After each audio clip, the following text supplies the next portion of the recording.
Hi students, welcome to our class on machine learning. So myself Dr. M. Tirupati Rao, working as associate professor in the Department of Computer Science Engineering, VIIT. So as part of our lectures, so we are discussing the lectures in third unit. Today we are going to discuss the another important dimension reduction technique, that is the PCA, which stands for Principal Component Analysis. So in our last lecture we had seen the two types of dimension reduction techniques mainly I had told you. That is, the one is the linear discriminant analysis and second one is the principal component analysis techniques.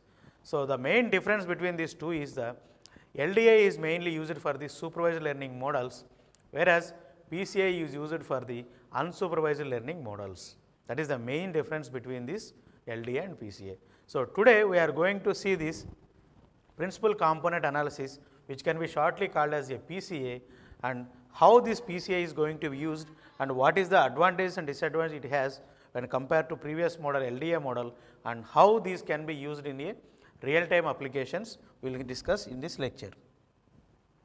See, so far we had covered the dimension reduction techniques and feature selection, and now we are discussing these dimension reduction algorithms, in which LDA we had covered in the previous class, and today we are going to discuss this PCA model, that is the principal component analysis or PCA algorithm, simply you can call it as.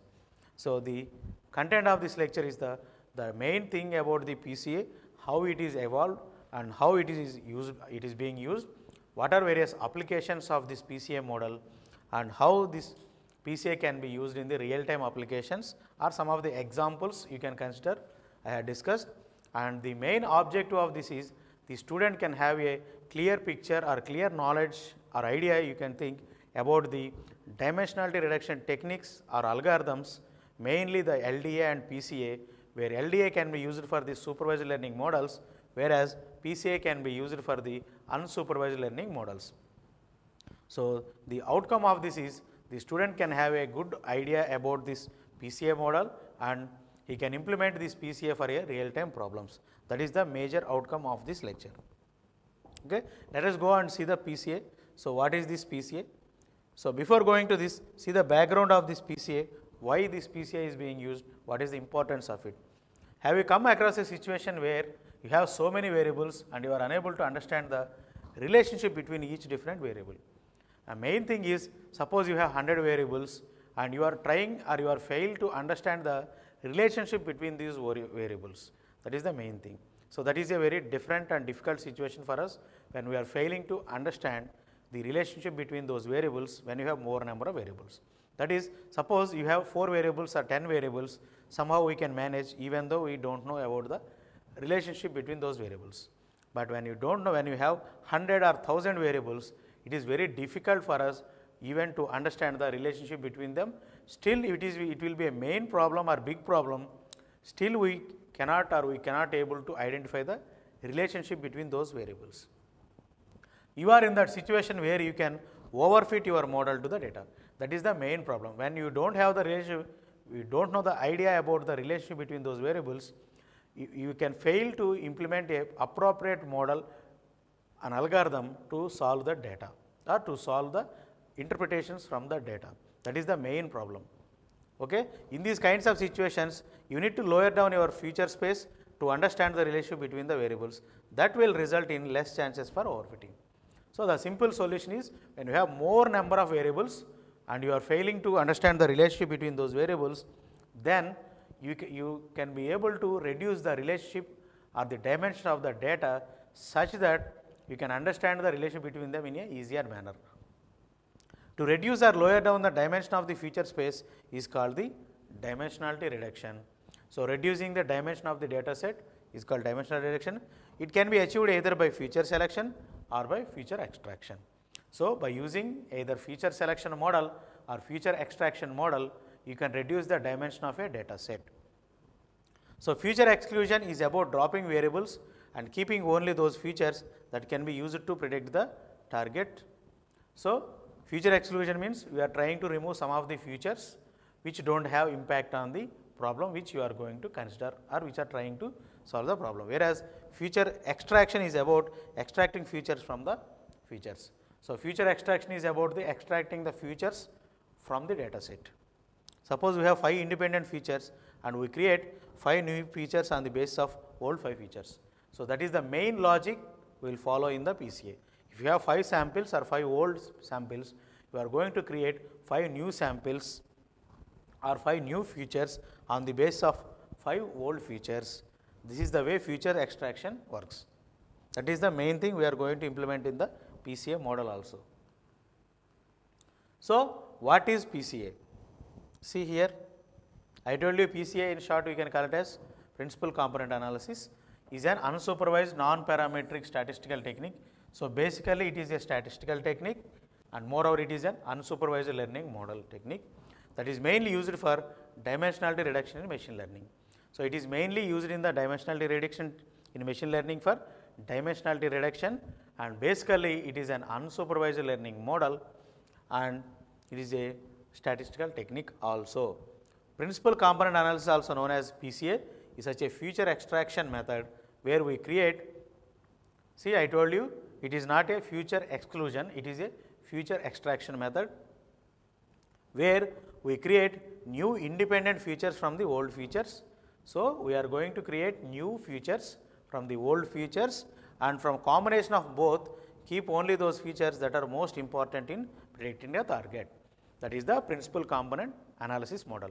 So suppose you have 5 variables, you are going to create 5 new variables or samples or components you can say, and based on how you are going to create these 5 new components based on the old 5 components, and now by combining both these new 5 components and old 5 components, you are going to analyze and you are going to keep the features which are important in predicting the target. Others which are not important, we will remove them. That is the main thing we are going to implement in the PCA model. New features are extracted from old features, and any feature can be dropped that is considerable to be less dependent on the target variable. So when you have the less old features and new features, you will try to identify the features which have less impact on the output generation or output reach. We are going to remove those less important features from the actual features we have. PCA is a such technique which groups the different variables in a way that we can drop the least important feature. So by using the PCA model, we can try to identify the components or the features which are very less important. All the features that are created are independent of each other. So whatever the features we are creating here as new features based on the old features are independent of each other. The concept behind of PCA is to go for accurate data presentation or representation in a lower dimensional space. The main motive of this PCA is identification of the actual data representation by reducing the lower dimension space. That means here the two things we are going to perform here. One thing is we are trying to reduce the high dimension data to the lower dimension space, and second thing is we are trying to identify the accurate data representation. That is the two things we are going to implement in this PCA model. See, you see this difference you can observe here. See, this is the actual thing we have and this is the after editing we have. So this is the thing where we have in both the pictures above, the data points, that is black dots, are projected one line, but the second line is closer to the actual points than first one. See, if the points whatever are there here 1, 2, 3, 4, all these are having the various distances here. But when you come to this graph, almost this is a green graph, green color line. If you observe here, almost all the dots are very near to your axis. In the direction of largest variance, the good line lies, that is used for the projection. So for projection where we have the very less distance between this line can be used. That is in the direction of largest variance, the good line lies, that is used for the projection we are going to use. See here, it is needed to modify the coordinate system so as to retrieve one-day representation for vector y after the data gets projected on the best line. So always it is better for us to understand the data being represented in a linear fashion with the term y. For this, in the direction of the green line, new data y and old data x have the same variance. When you are representing all these points, you see here black dots are there, some green lines, green dots are also there on the same line. Now we are going to convert this graph into a linear fashion where we have all the points in a single linear line. That is the process we are going to implement in this PCA. See, PCA maintains maximum variances in the data, and doing PCA on n dimensional generates a new set of new n dimensions. Suppose I told you, suppose you have 5 variables, the PCA, by using PCA you are going to generate another 5 new components based on this old 5 components, and by observing all these 5 old and 5 new components, you are going to identify the least features which have no impact on the actual findings of the data, and you are going to remove them. So that is the model we use in the PCA. Principal component takes care of the maximum variance in the underlying data 1, and the other principal component is orthogonal to the data, that is 2. See, when to use this PCA? There are 3 cases where you can use this PCA in normal case. So the 10 principal components, but PCA tries to put maximum possible information in the first component, then maximum remaining information in the second, and so on. This is the main thing we will implement in the PCA model.